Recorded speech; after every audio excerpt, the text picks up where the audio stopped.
کاتێک کە کەسێک شەکری هەیە یان هەست دەکە کە شەکری پشکنینی 3 مانگە بکە یاخود بۆ نمونە ڕۆژانەکە بک بۆی دڵنیابێتەوە کە هەیە یاخودنا. بەڵێ بەخۆی هەر سێ ڕێیەکەمان هەیە دەتوانێت پشکنینی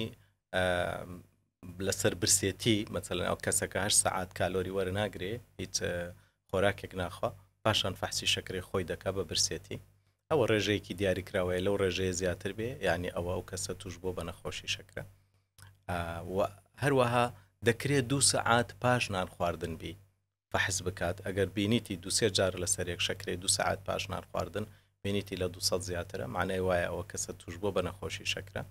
و دەکرێت پشکنینی 3 مانگی بکا کەسەکە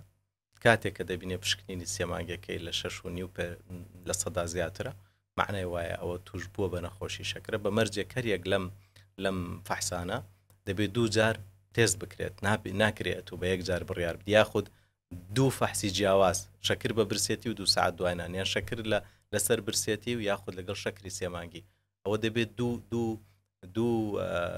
بەڵگەت هەبێ بۆ ئەوەی تۆ مەسەلەن شەکرت هەیە بە 1 جار بڕیار نادرێت.